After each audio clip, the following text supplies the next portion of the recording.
In the aftermath of the BioLab chemical fire, some test results have come in. So tonight, I'm joined by a couple of guests. Larry Cox will be sitting in, along with Scott Smith, the CEO of US BioSolutions, independent testing expert, government accountability project whistleblower, and the founder of the Blue Shirt Justice League, who is here to go over the results of his testing near Ground Zero, right here in Conyers. We're going to get started as we come back after the countdown, so stay tuned.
What is up, guys?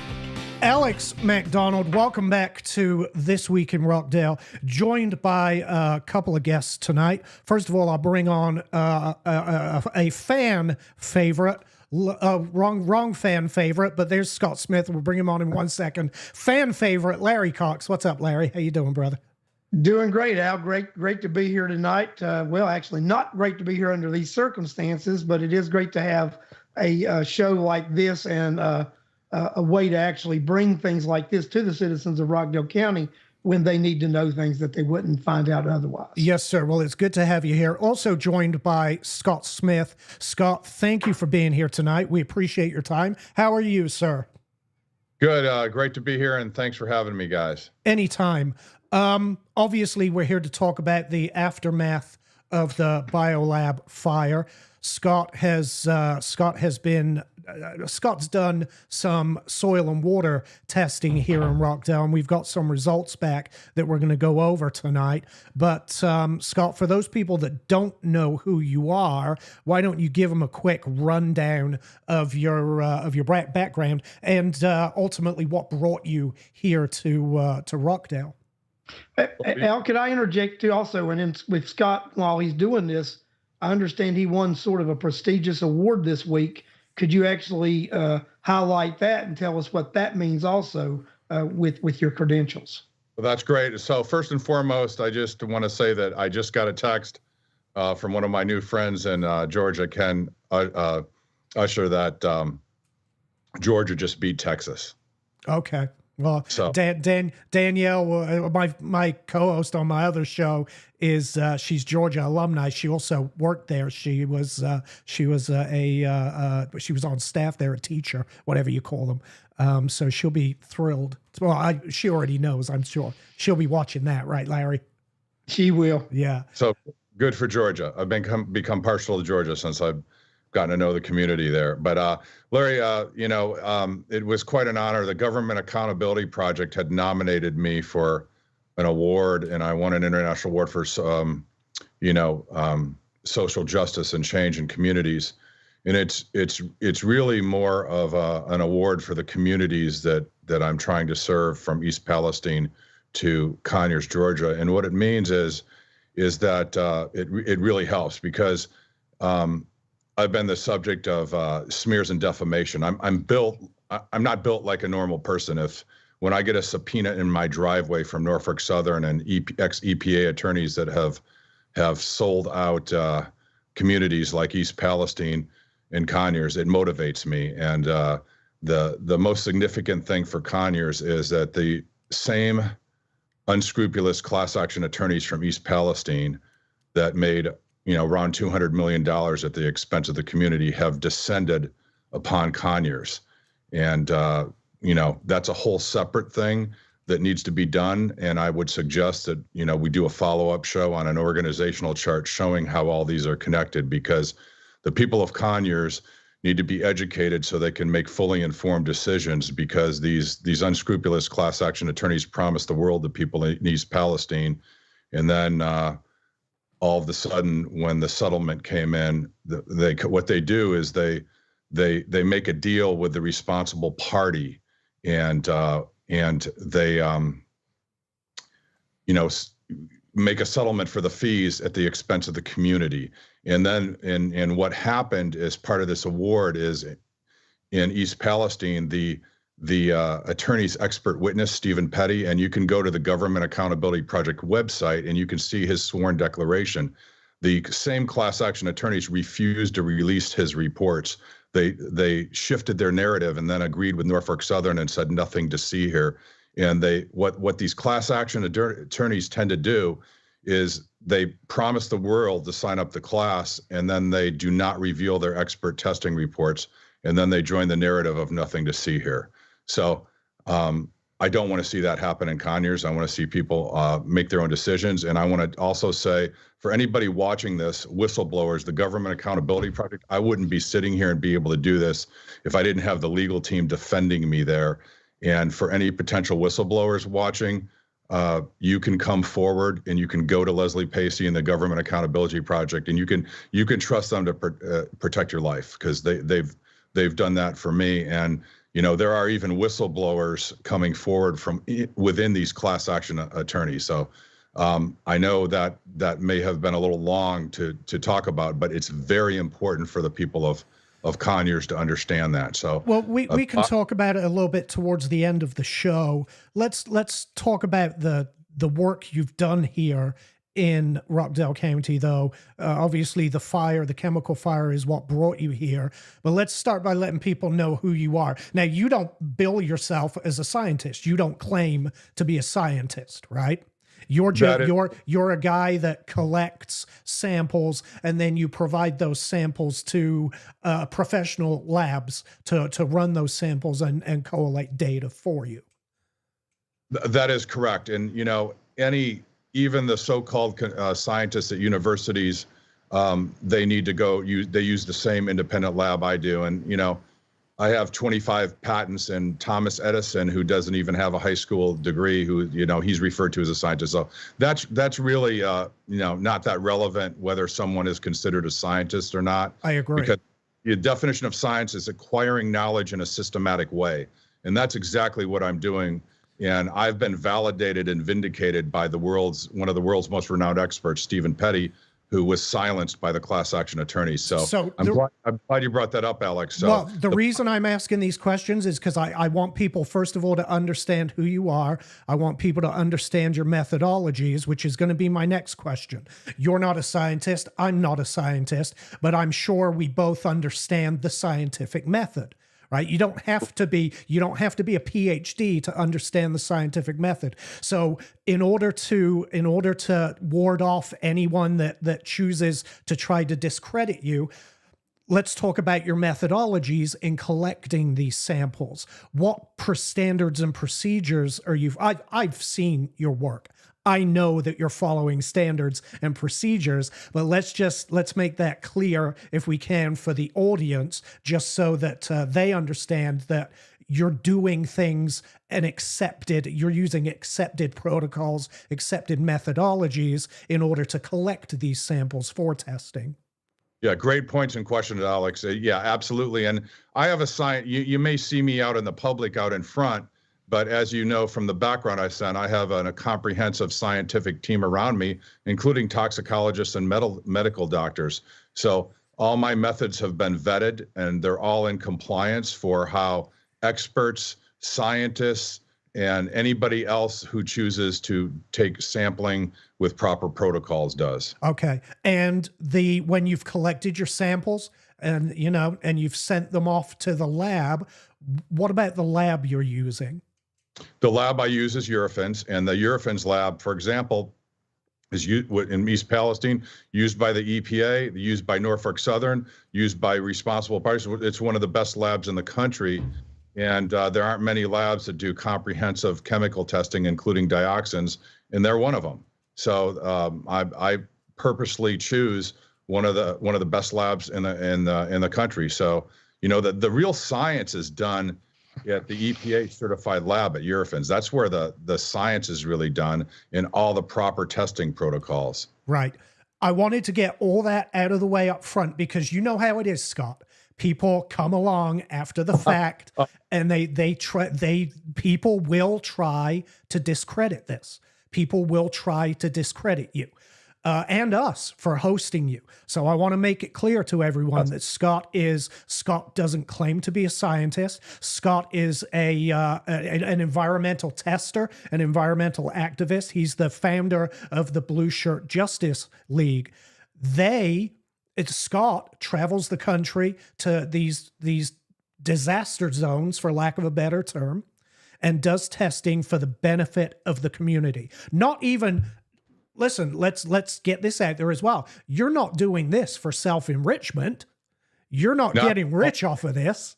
Not at all. And I founded Blue Shirt Justice League, Inc. It is an official nonprofit because there's an unmet need in the country for communities like East Palestine, like Conyers, and so many others, where you truly don't have independent testing. And my vision is to set a new standard with complete transparency in going into communities and getting them information to help them better understand what they may have been exposed to. Mm-hmm. It could be, and here's the thing. We can trust the government to do that, and we can trust independent organizations to do that. I know which I trust more. I would just, there's very few things I trust the government to do with full transparency. I'm much more comfortable with independent third parties coming in and collecting data, and that's exactly what you've done here. Alex, I want to, this is fantastic, your thorough questions. And I want to make it clear, like whether it's BioLab or Norfolk Southern, they hire their contractors. Their contractors aren't allowed to release any testing data. So they're really not independent. And, in the class action attorneys may hire independent experts, but you can't be assured that they're ever going to release the testing data. And, I also want to make it clear here that, these initial results we're going to discuss, there's some good news to them. There's some concerning news, but we do not have enough statistical data yet to make definitive conclusions. We cannot legally make cause and effect determinations yet. That's why, as more of my results come in and I share them with the appropriate subject matter health experts like the medical doctors and the toxicologists around me, which we'll talk about in detail, then they'll be able to aid the community. But the point is, the community is not really getting any information from any government agencies.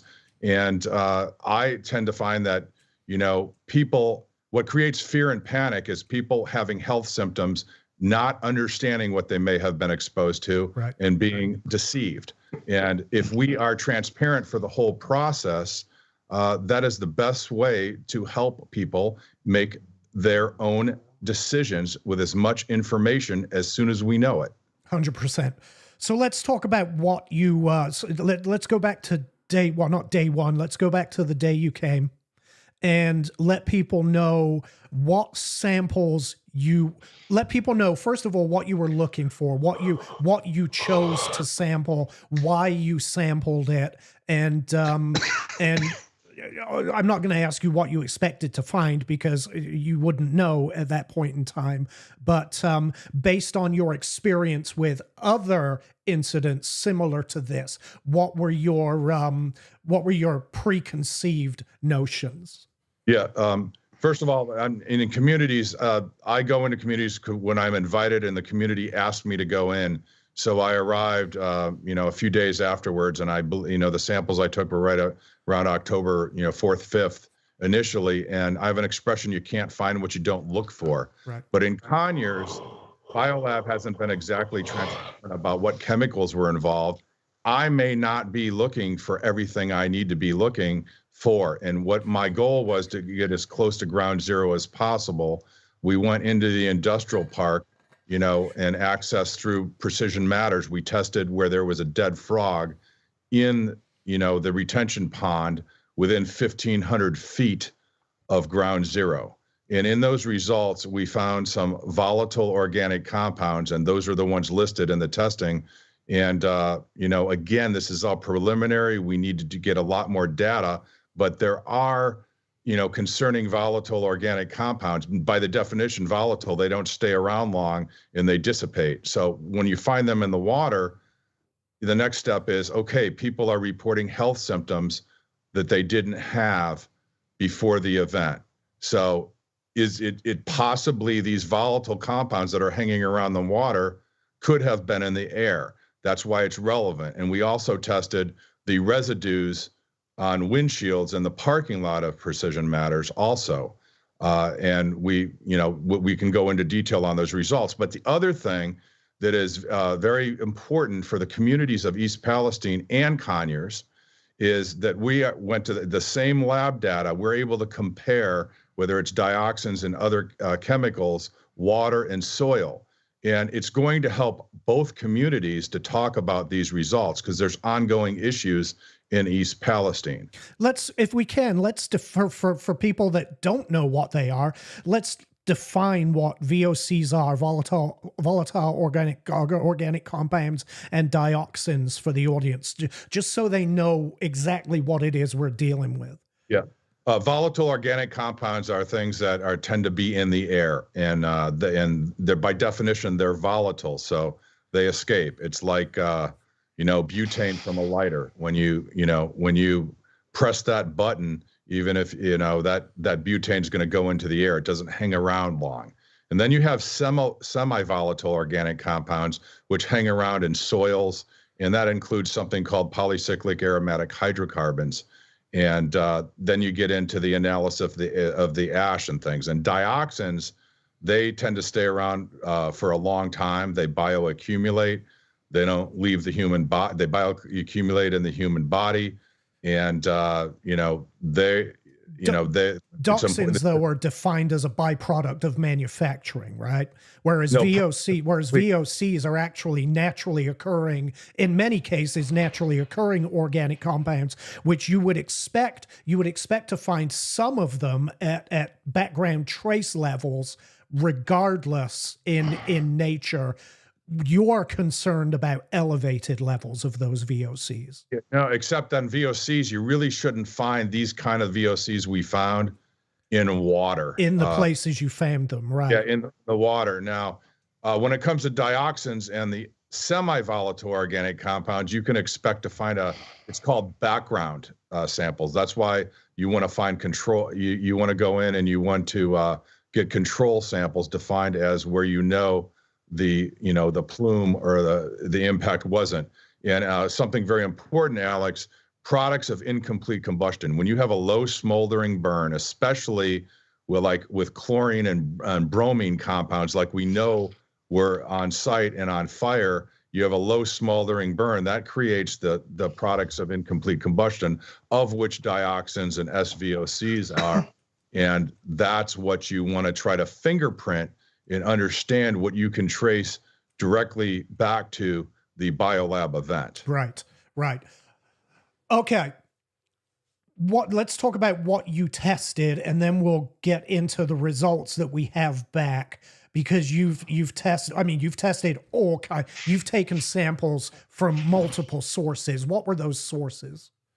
Yeah, I've taken samples, I tried to get close to ground zero when I first got there, and then I've been out as far as 30 miles with residents.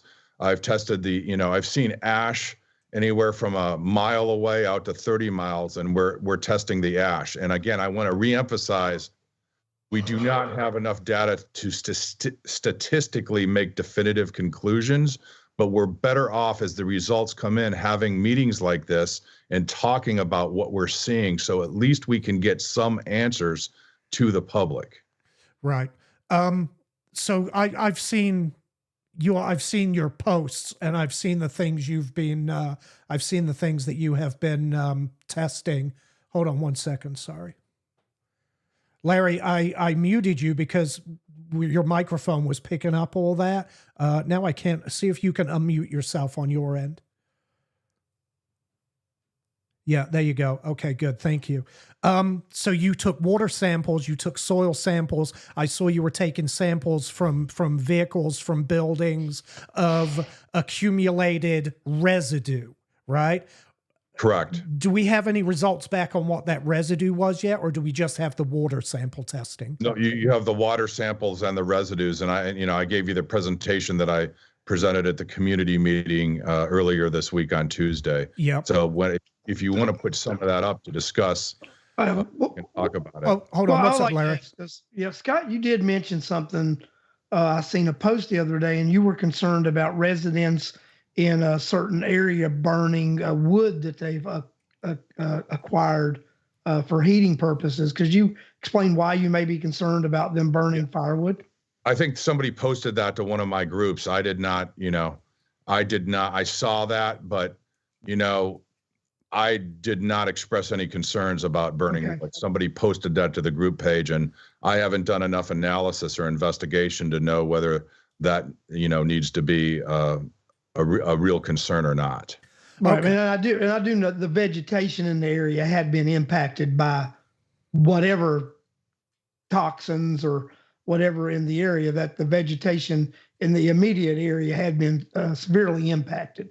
And I think you did show some garden vegetables that had been impacted with the slide you presented at the town hall the other night. That is correct. I mean, clearly there appear to be, dead crops in people's gardens. And again, we're at the beginning stage. It takes a long time to test the crops and the vegetables.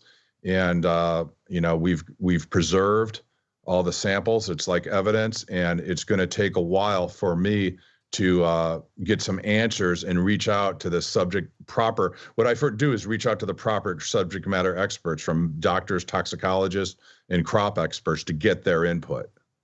Gotcha. All right. So this is a data sheet you sent over to me, Scott. Obviously, people can't read this. I've got this broken down into smaller sections, but let's go through this and see what you've come up with so far from your water testing. I'm going to go through the portions you had highlighted. Explain to us what we're looking at here. Yeah, what you see in yellow is what we detected. Again, these are volatile organic compounds, which should raise a concern.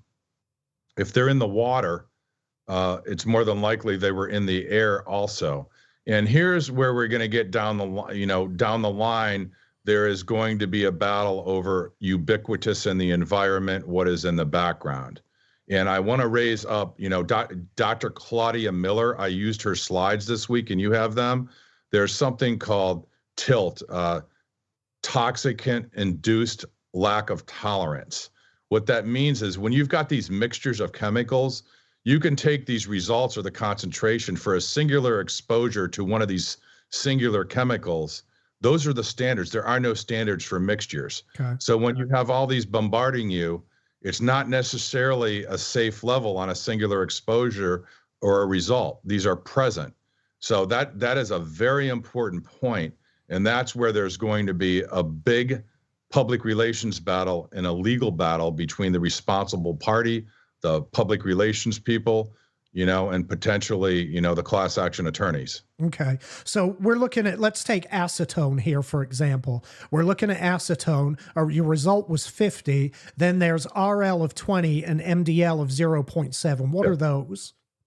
The method detection limit, when it's above that, it's present. If it's above the reporting limit, it is, it's more precise, and it's, definitely there at that concentration. Okay. If it's between the MDL and the RL, you get what's called a J flag, meaning it's there, it's present, and that's an estimated detection from the lab. I mean, what you are seeing is the actual spreadsheet summary of the detections that I get from Eurofins. Now, something very important, usually the EPA and the responsible party do not release the actual lab data. And going back to East Palestine and the playbook, I don't want to get sidetracked, but I do want to say you go into the sworn declarations of the class action expert, Stephen Petty, who was silenced ultimately, and I have 629 pages of exhibits. I know exactly the playbook about how the EPA that gets captured and ends up doing the bidding for the responsible party. So again, Alex, really appreciate these detailed questions. This is complicated, and I'm trying to explain this in the most simple way that I know how. Right. I want to define all of I want to define all of the, all these acronyms, RL and MDL, just so people know what those actually mean. The next section, you didn't have anything highlighted here, but this, what is this section? So let me see. Can you make that a little bit larger? Unfortunately, not in Skype. Do you have the document on your desktop? Yeah, I can see. I just took my glasses off. These are the semi-volatile organic compounds, or the polycyclic aromatic hydrocarbons. And again, statistically we can't make any definitive conclusions from this, but they don't, from these early results, I did not highlight them because we really didn't find, much of a presence of them. They were detected, but that's simply it. It was just detected. The same with this here. And then this last section, you have total toxic dioxins and furans, result 42. This is very complicated. And what the TEQ is, the toxic equivalency, where you take all these dioxins and you develop an index because they all have different levels of toxicity. And, to put this into context, in the water, and again, we don't have enough data to draw definitive conclusions. However, a 42 on this TEQ, to put this into context, a year and a half of testing in East Palestine, in creeks, near ground zero, the highest level I had in water was 18. And again, with the data that I have coming from the labs and the scientific team around me, this is very valuable to be able to compare to East Palestine from the same lab. Right. So again, we cannot draw a conclusion to cause and effect. We cannot say that there is, all we can basically say at this point is there is a concern and we need more testing before we make definitive conclusions. Gotcha. So dioxins and furans were found in the water at a level of 42 under normal circumstances. With no chemical fire and no disaster, what levels would you expect to find in water? I'm assuming of dioxins and furans, I'm assuming 0 or near to 0. Between 0 to 3, there is a background level, a background or control, because, we do have a lot of chemicals, and we kind of get bombarded every day with chemicals. And then there's a thing, there's a certain background level we're all dealing with every day, but then there's something called your body burden, or the burden and the environment. And when you have an event, whether it's the East Palestine derailment or BioLab, it's increasing the burden on humans, on animals, on your soil, on your water. That burden is increasing. So here in Rockdale, 42. In East Palestine, I think you said 15. So almost 18. Highest level I saw was 18. Now 18. So about 3 times the concentration here in Rockdale. Let me ask you a question, and you may not be able to answer it because it's going to require, I imagine, speculation. Are these levels that you've seen before in the aftermath of an incident? Have you ever seen levels this high? And if not, do you think it's possible that the levels are this high from one single incident, or is it possible that this is years of contamination leaching into the into the water source? Well, one thing is, if I don't know something, I'm very clear I don't know, and I won't speculate. But ideally, it would be, if we could go back in time before the event and have a water sample from the same place. Hindsight, right? But this is why, as I come back and test, I'm going to try to find control samples or background samples where there was no impact. Mm-hmm. And if there's anybody listening, or anybody out there, or anybody in the town that may have taken a water sample in and around that retention pond over the years, I'd be very interested in seeing that. Sometimes there are people out there that have done that. Right. Well, I would like to interject something, because I think I can put some relevance to possibly what you're thinking, Alex. I'd been on that property that I was on for 10 years. And the stormwater system, all the stormwater from across the road, which BioLab was across the road from our business, we could be in a 3 and 4 month drought, and there would be a steady flow of water going through that stormwater at all time. At all time. Right, which raises the question, Scott. These are testing results from the retention pond, right there at, I believe it's to the north of on the north side of the BioLab property. All the stormwater drains run to that pond first, Alex, before it goes to another pond. Did you happen to do any testing of the lake at the VFW? And if so, do you have any results back for that yet? No, I haven't, because when, in the type of work I do, I have to get permission and access to be able to do it. Mm-hmm. Yeah. I've been wanting to get into the VFW pond, but haven't been able to. Okay. But I have heard, and I don't know how accurate it is, that the EPA is doing testing of the VFW pond. I don't know for certain if that's 100% true. I hope it is, and I hope we get to see those results, because it needs to be tested. Yes, I 100% it needs to be tested. We'll move on to the presentation you sent me a second ago. But if I could just interject, though. Yes. On the same site, there's a property where that church is, up the street from where Precision Matters. Mm-hmm. And again, just like I can't make a definitive conclusion and say, there are all these problems because of the dioxins or the volatiles in the water.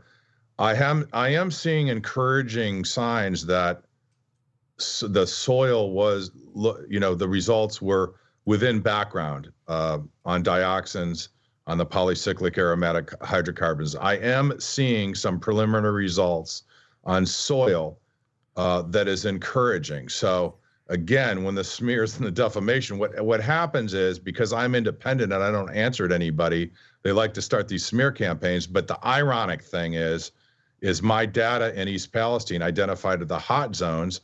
And for example, in East Palestine, over 50% of my results said nothing to see here. And that in a weird, ironic way would have limited the damages of Norfolk Southern. Right. But if these trends were to continue, this is good news, could be good news for soil and the surrounding areas, but it's too early to make that. That's why I want to say, I'm not here to say gloom and doom. I'm here to say, where are the hot zones? Hot zones are where elevated levels appear as though the incident had an impact, where we need to do more testing. And it does appear, hopefully the hot zone is limited, unfortunately, to the areas where Larry's business with and where other businesses are. And, we know the ash was falling from the sky. I just got some results in today. Can't really get into all the details tonight, but there's like a fingerprint, and we probably have to come back and when all the ash comes in. But we did have ash falling from the sky, clearly from the incident, up to 30 miles out. Right. And it's taking a while to analyze that, but we're going to be able to identify, like the fingerprint. Just like like a crime scene, there's a fingerprint, and you can get into petrogenic, pyrogenic ratios, and that's where I go to my team of experts, and you can help figure out the fingerprint from the event itself versus things that truly are ubiquitous in the environment. Right. And I'm glad you pointed that out, because the numbers, the data that we have that we're showing people tonight is based on the samples you took that day. If you were to take a sample today and test it again, the numbers are most likely going to be different.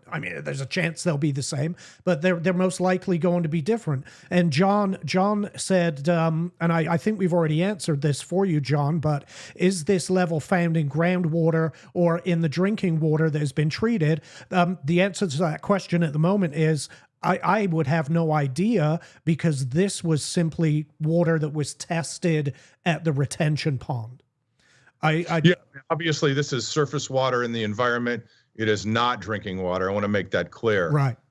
I've got no evidence at all to suggest that the drinking water is compromised. I have not tested any drinking water, and I'm glad that came up. So I don't want anybody watching this or you or Larry to think that I'm suggesting in any way that the drinking water's been compromised. Right. And that's why I want to make all these things clear, so that nobody can come back and try to discredit it. Now, I will say this, I believe it was the EPA or the county at the time of the incident tested the water supply, and they said that it was clear. So I want that's the word from the officials, I suppose, at the time of the incident. They told us that the water was clear, even though there's a big Rockdale water tank right there on the site. Not sure what ramifications that had, but I'm not going to get into that. I'm not going to speculate, because I don't know. Yeah, and obviously I'm one independent person, and in the ideal world, if I had unlimited resources, I'd be doing a whole host of drinking water tests. But right. I see no reason not to believe, if they have those testing results, I'd like to see them, but I have no reason not to believe what they're saying about drinking water, and I haven't seen anything to suggest that the drinking water's been compromised. Yeah, I've seen nothing to suggest that either. So, and I drink it. This is Rockdale County tap water, and I feel quite safe drinking it, just so people know. So that's the data we have right now. In a nutshell, if you were to try in layman's terms to consolidate this down into one or two paragraphs, how would you describe what you've found so far before we move on? Yeah, I would say, I would describe that we've, on preliminary data, again, statistically, we don't have enough data to make definitive conclusions that, I want to believe that the soil trends will continue and the soil looks okay. Mm-hmm. I can't definitively declare that safe, but it's encouraging. But I can also say, with the water and the residues, we need to do follow-up testing. And when I compare the residues deposited on the windshield and on the hoods of vehicles, and Larry, I don't have your results back yet, hopefully in the next 2 weeks. But, I tested where Chris Lovejoy is and where Precision Matters. And when I compared that to the residues that were deposited in East Palestine, the residues are cause for concern in more testing with what I've seen. Let me ask you this. Is that Is that a call to action to the authorities to do more testing? Because like you say, you're one guy, you're a nonprofit organization, you don't have unlimited funds. You can't be running around testing everything on a whim. Is that a call to action that the community should now be taking up and presenting to our community leaders and telling them we need more testing now? Absolutely. And, and again, the problem we have with what I call undue influence in these situations from the billion-dollar corporations, and when you say, their undue influence over the agencies, is all those residues should have been tested by the responsible party, by the government agencies, state and local. We don't know if they collected it, because many times they know if they ignore, and I say you can't find what you don't look for, if they didn't preserve or test any residues, and I'm the only one that did, that's unfortunate, because if the government agencies were really working like they were supposed to, you shouldn't need somebody independent, and they should be doing all this. The fact that there's an unmet need in this country for truly independent testing to look for all these chemicals says that there's a great problem in all these communities. Yeah, well, somebody correct me if I'm wrong, but I believe as of right now, all testing has been handed off to BioLab's contractors. Now, earlier in the show, I said I trust independence over government, but I got to tell you, I would trust government over BioLab's contractors being responsible for this testing. Let me make an analogy here. So, I mean, everybody understands drunk driving, right? So whether I'm Norfolk Southern and East Palestine or BioLab and Conyers. So let's say that I work for, BioLab, and, I get pulled over by the police. I'm swerving all over the road, and, they pull me over, and so I say, well, I work for BioLab, and they say, oh, excuse me, I'm sorry for pulling you over. Are you okay? And we're not going to do a breathalyzer or a blood test. We're going to let you do your own testing. Right. Okay. Right. So what do you think? What do you think my blood alcohol level is going to come back? Okay. Be zero. It's really, yeah. I mean, you can also say in a jury or in a murder trial, this is where why this country is so upset. There's we don't have an equal justice system. So it's literally like a judge in a murder trial saying, okay, you've been accused of murder. We're going to let you do the DNA test. Right. And court accepting the DNA test. Right. So I would consider this a call to action to the community to petition for let's say the Board of Commissioners, to petition the Board of Commissioners to take back the responsibility of testing the groundwater and the water system here in Rockdale. Take that back from BioLab's contractors, because I'm sorry, I just don't trust that we're going to get any transparency whatsoever from BioLab's contractors. Let me make. I was going to say, so I'm actually meeting a journalist over at Ground Zero this coming week, Scott, right? And one of the things the journalist asked me this week was about BioLab's business license. And they asked me, they said, Larry, did you have to have a business license from the county where you were? And I said, yes, I did. They're trying to find BioLab's business license, Scott, Alex, and they don't believe that BioLab actually had a business license to operate a business in Rockdale County. That's interesting. Yeah, I mean, because there's not one on file and they can't find one. Yeah, interesting. Well, let us know. You do your show, so you'll let people know, I assume, what the outcome of that is. I mean, so, so they asked me, well, can we see what, they wanted to know if they could actually go and do some research and see if they could find mine. I said, go for it. Yeah, no problem. Yeah. And they just wanted to make sure they weren't having to go to ask for a city business license. And I said, no, it is not in the city, it's in the county. And we all know that it's in the, part of the county, because the county is the one that the development authority did the deal with them with the tax abatement, and actually has the quick deed has the deed to the land that the building sat on. And this is the other thing we've got to look at too, right? And we said this all along, which I did. BioLab is not gone anywhere. They're still operating their business right there.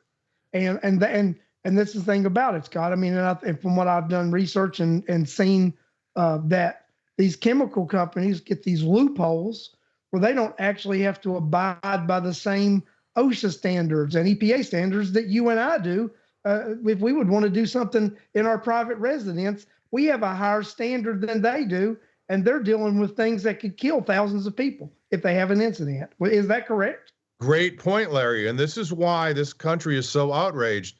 You know, whether it's a separate set of, you know, rules and laws and justice, if you have billions versus not, it's the same thing. If you're a small business versus $1 billion business, you're held to a much higher standard that makes it very hard for you to employ people. But yet a $1 billion company like BioLab, they just look the other way on. It's got to stop. It's just not acceptable. Yeah, and let's be clear. There are regulations in place, and Larry's talking about these companies taking advantage of loopholes or gray areas in the regulations, right, Larry?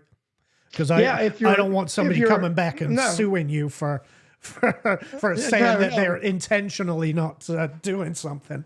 No, they have, because, and Scott's point's valid, because they're a company that is so large, they have loopholes that they can take that someone who is a $20,000 a year company cannot take those same loopholes. And that's reality, Alex. Said differently, Larry, if they're operating in the gray area, I mean, let me put it this way. If you're operating in the gray area or you take advantage of a regulatory loophole, more likely than not, you're going to be fined or shut down. They're not going to give you the same benefit of doubt in the gray area or a loophole that a $1 billion company is going to get. Exactly. And that's what needs to stop. Yes. And that's, I think that's evidenced over the years with BioLab, the fact that they've had numerous of these incidents, and well, they're able to keep doing it. Let's put it that way. You know, and I'll say this, you know, and I'm not going to say it is a reputable news source. They're actually investigating a DOD connection with BioLab right now. I mean, I'll say that because they were told. I mean, they told me they were that they're trying to validate a DOD connection with BioLab right now. But they haven't found a connection yet. They do have a connection. That one of the incident in Louisiana, one of the attorneys that defended them there was a DOD attorney. Gotcha. Scott, let's move on to, I don't know if you wanted to go over this. Alex, can I just interject something? Larry made a very important point. It's like the subpoena I got in my driveway with the ex-EPA attorney, Davina Pajara, who sold out, went to work for Norfolk Southern. So a lot of these billion-dollar companies have the luxury that people like Larry don't have, and to hire the ex-government lawyer or something that will run interference for you and allow you to. Oh, sure. The regulators often move into private industry simply because the regulators know all of the loopholes, and they will help companies take advantage of those loopholes. This is why. Listen, it's no secret. I'm a conservative. I'm a small government, small regulation guy. Big business isn't. Big business love regulation because they can afford to work around the regulations, whereas small and medium-sized business simply can't. Yeah, and it's a way they block competition from entrepreneurs, innovators that are going to save consumers money. Yeah, exactly. All right, let's talk about this presentation you sent, because I'd like to know a bit more about this, Scott, if you want to walk us through these pages. Yeah, well, in East Palestine, you know, there was a documentary, and called "The Guy in the Blue Shirt," and I talked about this, and director, producer Hank Bagwell, I gave him permission to film everything I did, and with no influence, no edit approval from me. He made a 25-minute documentary, and he said, "Scott, I'm going to call it The Guy in the Blue Shirt." And then, our Robert F. Kennedy Jr. saw it, sat down. We had a meeting, and I will sit down with anybody. I'm a fierce independent, but I will sit down with anybody elected. I don't care what party.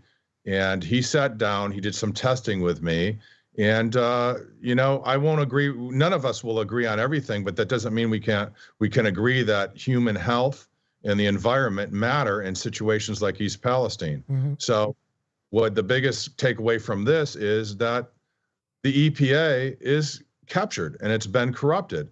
And, it's the undue influence, and it's what we're talking about. Just because you're a billion-dollar company, you should be held to the same regulations, laws, and standards that Larry Cox gets held to. Right. But you've drawn some in this presentation here. You've drawn some comparisons between Rockdale and what happened up in East Palestine, right? Yeah, we've covered this. This is the retention pond. These are the VOCs that were detected in the water. Yep. And I want to always reinforce preliminary data subject to change with further review and analysis. But I think you guys would agree we're better off talking about what we're finding on a preliminary basis than being totally silent and not, because you're not hearing anything from BioLab. I think people want to know as we go along here what we're seeing. Mm-hmm. Yeah.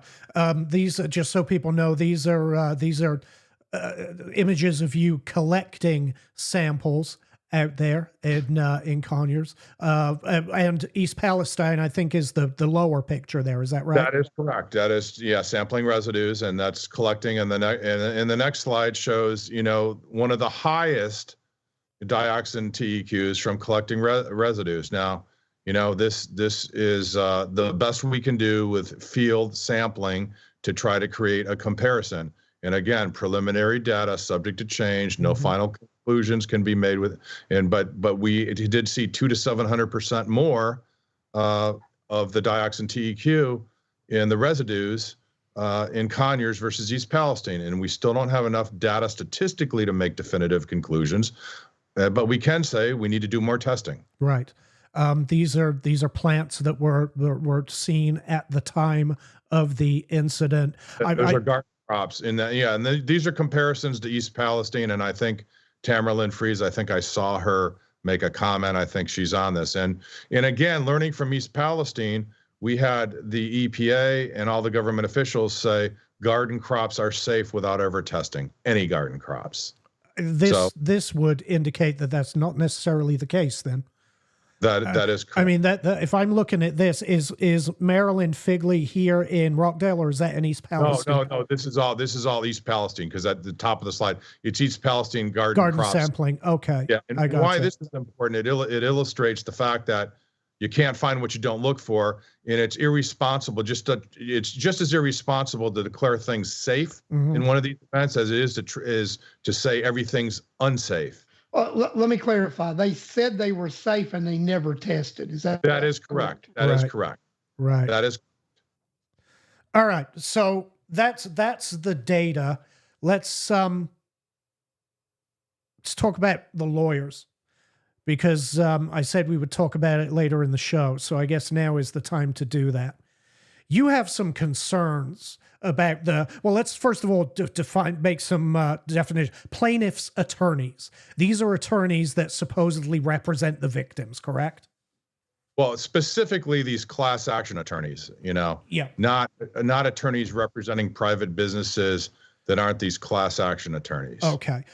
The same, or I should say some of the same class action attorneys are now here in Rockdale as were in East Palestine. Is that correct? Correct. And let me make a very specific point here. Some of the same class action attorneys that were in East Palestine held an event with the same PR firm. And these same class action attorneys had the country's most renowned expert, if not the world's, Stephen Petty. And you've seen his 400 cases. He is an expert that he was silenced. His reports were buried. So the class action attorneys were talking one way when signing up attorneys. Then all of a sudden in April of 2023, these same class action attorneys started agreeing with Norfolk Southern, nothing to see here, no health impacts. Well, the question is did that have something to do with the $200 million that they got? And every individual has to make their own decision, but there are people in East Palestine that are now being in a position to settle with potential health effects for a fraction of what they were told they would get. And so, yeah, and this is the warning that when Larry and I talked about, we came on and talked about this back when the incident took place. And I think we issued fair warning to people: be careful who you hitch your wagon to. Well, let me just make this clear that the business model appears to be, now this is not, I can tell you specifically about certain of these class action attorneys.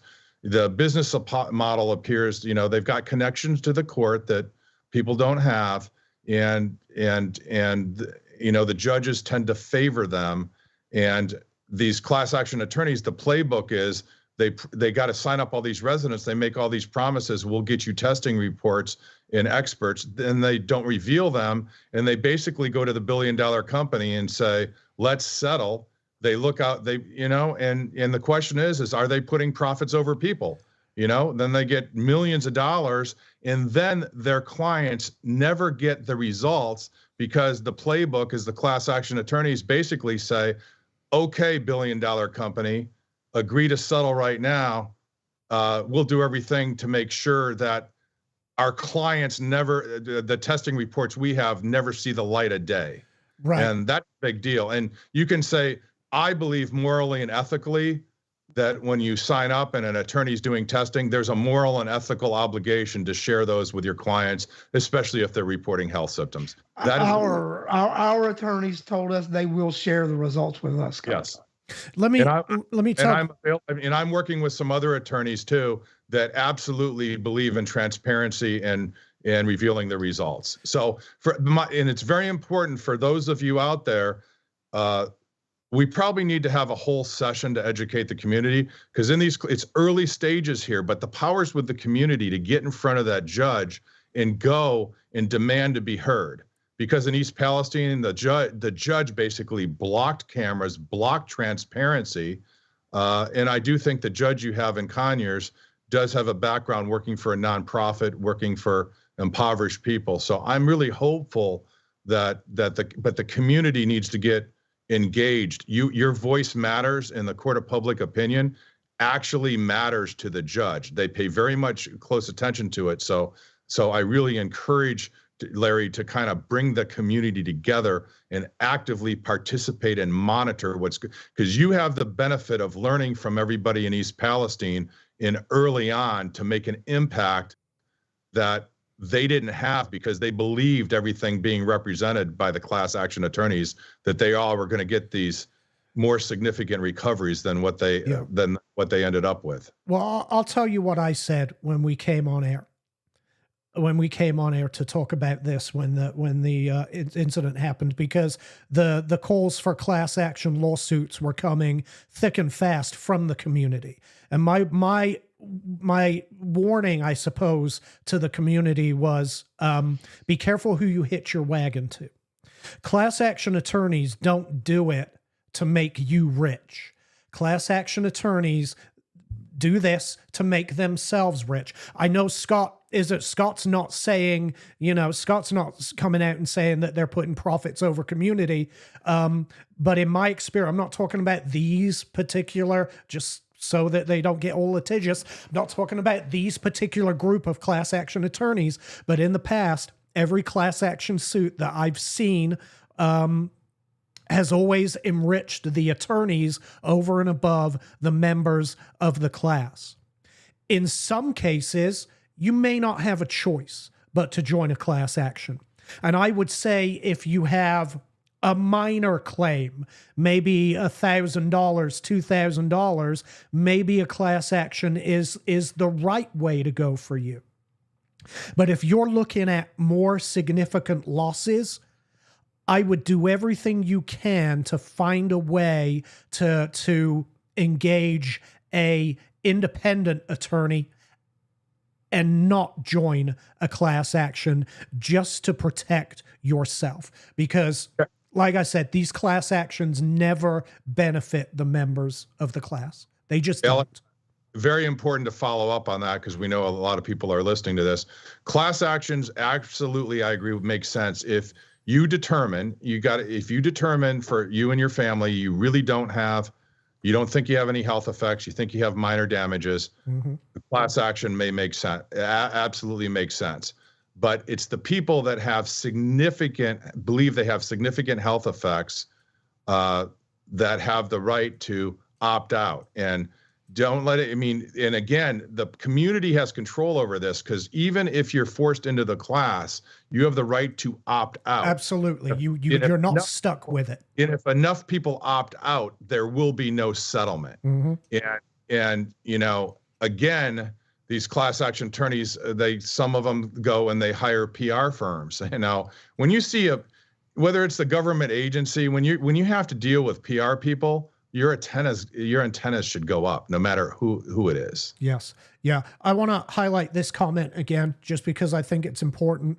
Madeline says this Tuesday at 10 a.m., Rockdale County Commission meeting. It's an opportunity for the community to ask our commissioners just that. Where's the business license and why haven't you revoked it? I would also add it's an opportunity for the community to ask the county to take back control of testing and insist that the testing be ongoing and transparent and thorough testing of the water system, groundwater, soils, so that we know what's actually going on. Because like I said, the data we get today is going to be different to the data Scott has obtained from his testing.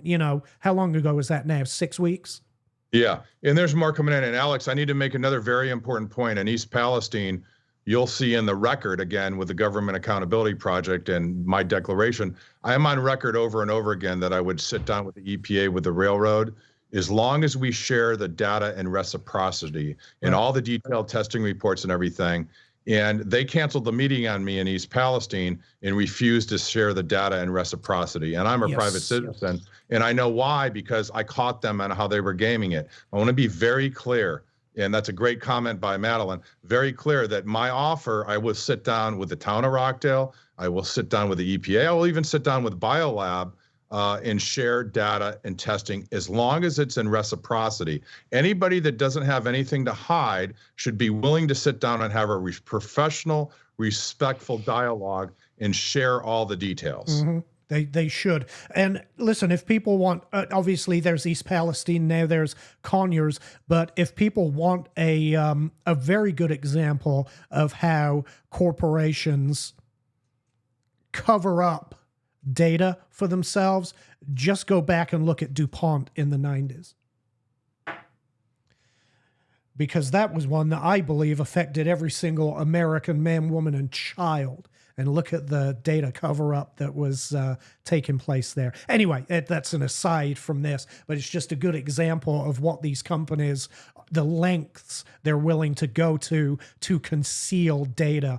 In your case, they simply pull all options off the table because you demanded a little reciprocity, and they're simply not willing to be transparent. And this is why I think the citizens of Rockdale should demand that the county take back responsibility for ongoing testing, because I just don't trust that a company is going to be transparent in its own testing.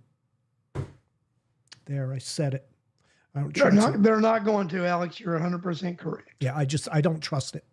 I just don't. I'm not a huge fan of the government doing it. I would prefer that independent testing like Scott's take place, but that requires obviously that requires a lot of funding, and that's difficult for everybody.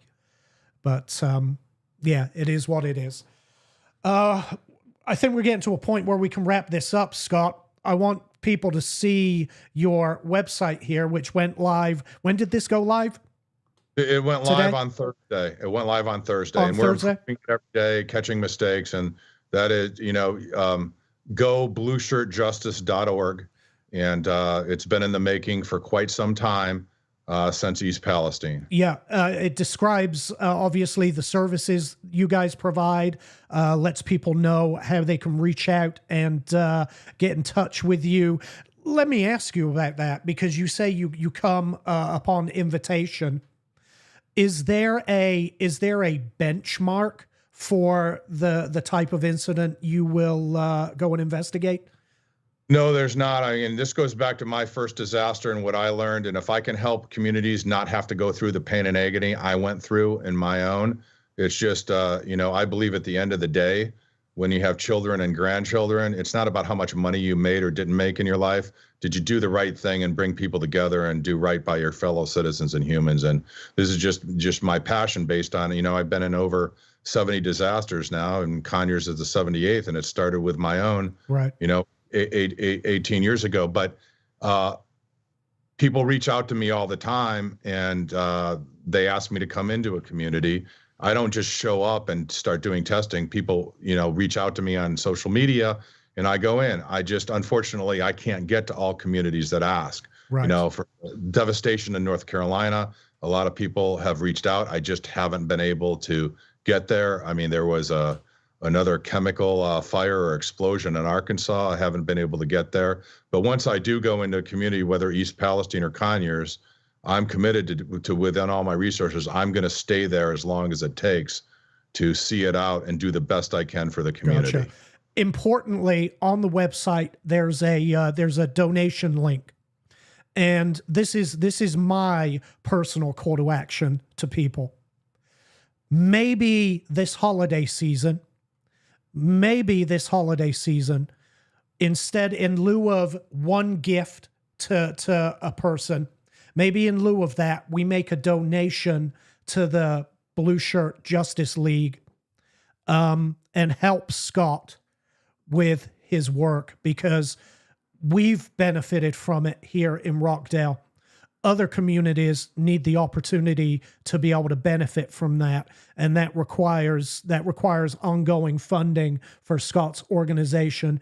You can head to goblueshirtjustice.org, scroll down the page, and you'll see the link to join the fight. And like I say, maybe in lieu of one gift this year, we gift a donation to the league instead, and help all communities around the United States get the transparency and the justice that they deserve. That was my little call to action to the community. So thank you, Alex. And I'd love to have more resources. And, there's a lot more testing that needs to happen in the Conyers area. And, and if I'm able to get more resources, I'm able to continue to do a more thorough job of testing in Conyers. And again, I want to end this. I would like to see nothing more than to identify a small, narrow hot zone where we're concerned about impact. And I would like nothing more to have a professional, respectful sit down, Larry, with you and the community, with the state, local agencies, without, the smear and the defamatory attacks. There's just no need for that, because if they truly want to do the right thing for the community, we should all be able to sit down and agree that we want thorough testing to make sure that the community is best protected. Yeah, I agree. So folks, head out to that meeting. Was it I think it was the 10th. Let me go back to the comment again real quick. Madeline's comment. It is, sorry, it's this Tuesday. It's this Tuesday at 10 a.m. at the Rockdale County Commission meeting. Head out to that meeting. Let your voices be heard. Scott, I don't know if you have plans for additional testing here in Rockdale.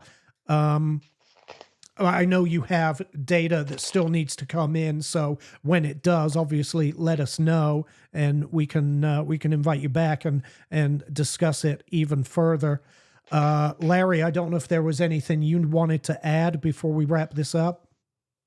No, I did want to ask Scott one question, as he mentioned something about the government and this and that. So here in Conyers, we had very little or no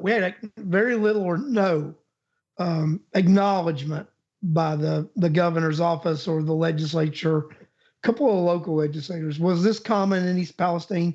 And has this been the common playbook that you've seen all over the country with chemical disasters or these type of disasters? Unfortunately, it's been exactly the same playbook so far in Conyers, but I like to be optimistic. I'm hoping that they'll really think things and sit down with us and and have a dialogue.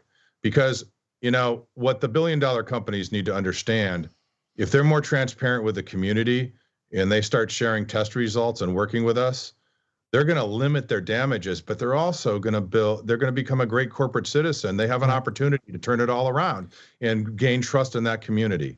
And I would encourage them to, not operate with the existing playbook, because it costs their shareholders and their company a lot more in damages, and it also can impact their reputation negatively. There's a chance to turn this all around. It's not too late for BioLab. It's not too late for state and agencies and federal agencies like the EPA to do the right thing and protect the citizens and taxpayers. It's not too late. It's a very important point, because initially, Larry, you'll remember this. Initially, I was somewhat defensive of BioLab, right? And then a week went by and we'd heard nothing, no statements, nothing from BioLab. And I did a complete 180. I moved from, hey, my concern is the jobs. We got to protect these people's jobs, to, you know what? They've done too much damage. They've not taken responsibility for it. They haven't issued any statements. Yeah, screw BioLab. And it really makes a difference. Transparency, engagement, working with the community. The calls to shut them down may not have occurred had they just been a good corporate citizen and engaged with the community with full transparency. It's a very good point, Scott. Yeah. Probably. Thank you for having me, guys. This is as always with Larry, it's a great discussion, and this is really a model example about how we can all get together and talk in a positive, collaborative way and hope to find solutions and protect the health and well-being of a community. Mm-hmm. I agree. All right, guys, hang out in the green room real quick. I'm going to say goodnight. First of all, Scott, appreciate it. Thank you very much. I'm sure this won't be the last time we'll have you back on. Larry, of course, always a pleasure. And everybody can see. Are you going live tomorrow, Larry? I am going to go live. I was going to go on a trip, which got canceled. So I will be doing a show tomorrow night. All right. So everybody can tune in tomorrow night to Speak Your Mind with Larry Cox at 8 p.m. And listen, I come on here when something comes up. You know this. I don't do a weekly show anymore. As stuff comes up, I come on. So if something comes up, I'll schedule a show, and I'm certain we'll have Scott back in the future. Thank you, everybody, for tuning in. We appreciate your time tonight. I know there's obviously other things to watch, and you decided to spend an hour with us, and we really appreciate it. Thank you, Scott. Thank you, Larry. Thank you. Everybody, see you next time. Thank you very much. Let me get some music going here. Good night, guys. We appreciate it.